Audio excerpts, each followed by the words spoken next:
Une réponse douce calme la fureur, mais une parole dure excite la colère.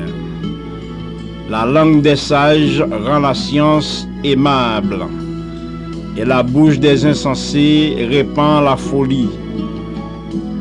Les yeux de l'Éternel sont en tout lieu, observant les méchants et les bons. La langue douce est un arbre de vie, mais la langue perverse brise l'âme. L'insensé dédaie l'instruction de son père, mais celui qui a égard à la réprimande agit avec prudence. Il y a grande abondance dans la maison du juste, mais il y a du trouble dans les profits du méchant. Les lèvres des sages répandent dans la science, mais le cœur des insensés n'est pas droit. Le sacrifice des méchants est en horreur à l'Éternel, mais la prière des hommes droits lui est agréable. La voix du méchant est en horreur à l'Éternel, mais il aime celui qui poursuit la justice. Une correction sévère menace celui qui abandonne le sentier. Celui qui hait la réprimande mourra. Le séjour des morts et l'abîme sont devant l'Éternel. Combien plus les cœurs des fils de l'homme. Proverbe 15, versets 1 à 11.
Pour édification, nous en lit dans Jacques, le chapitre 3, les versets 1er jusqu'au verset 18. Mes frères, qu'il n'y ait pas parmi vous un grand nombre de personnes qui se mettent à enseigner, car vous savez que nous serons jugés plus sévèrement. Nous bronchons tous de plusieurs manières. Si quelqu'un ne bronche point en parole, c'est un homme parfait, capable de tenir tout son corps en bride. Si nous mettons le mort dans la bouche des chevaux pour qu'ils nous obéissent, nous dirigeons aussi leur corps tout entier.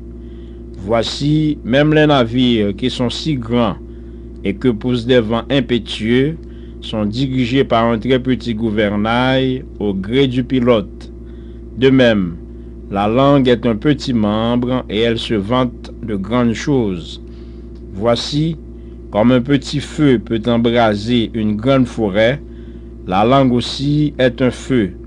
C'est le monde de l'iniquité. La langue est placée parmi nos membres, souillant tout le corps et enflammant le cours de la vie, étant elle-même enflammée par la géhenne. Toutes les espèces de bêtes et d'oiseaux, de reptiles et d'animaux marins sont domptés et ont été domptés par la nature humaine. Mais la langue, aucun homme ne peut la dompter. C'est un mal qu'on ne peut réprimer. Elle est pleine de venin mortel. Par elle, nous bénissons le Seigneur notre Père, et par elle, nous maudissons les hommes faits à l'image de Dieu. De la même bouche sortent la bénédiction et la malédiction. Il ne faut pas, mes frères, qu'il en soit ainsi. La source fait-elle jaillir par la même ouverture l'eau douce et l'eau amère? Un figuier, mes frères, peut-il produire des olives ou une vigne des figues? De l'eau salée ne peut pas non plus produire de l'eau douce. Lequel d'entre vous est sage et intelligent, qu'il montre ses œuvres par une bonne conduite avec la douceur de la sagesse? Mais si vous avez dans votre cœur un zèle amer et un esprit de dispute, ne vous glorifiez pas et ne mentez pas contre la vérité. Cette sagesse n'est point celle qui vient d'en haut, mais elle est terrestre, charnelle, diabolique. Car là où il y a un zèle amer et un esprit de dispute, il y a du désordre et toutes sortes de mauvaises actions. La sagesse d'en haut est premièrement pure, ensuite pacifique, modérée, conciliante, pleine de miséricorde et de bons fruits, exempte de duplicité, d'hypocrisie.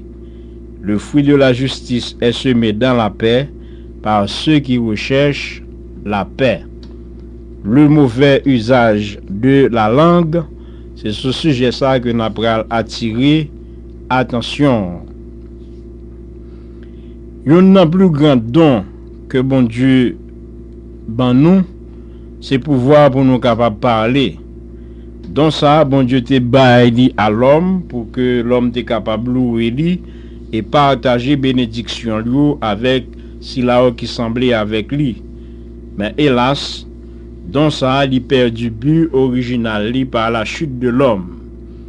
Jésus te dit à pharisiens comme ça, race de vipères, comment pourriez-vous dire de bonnes choses, méchants que vous êtes, car c'est de l'abondance du cœur que la bouche parle.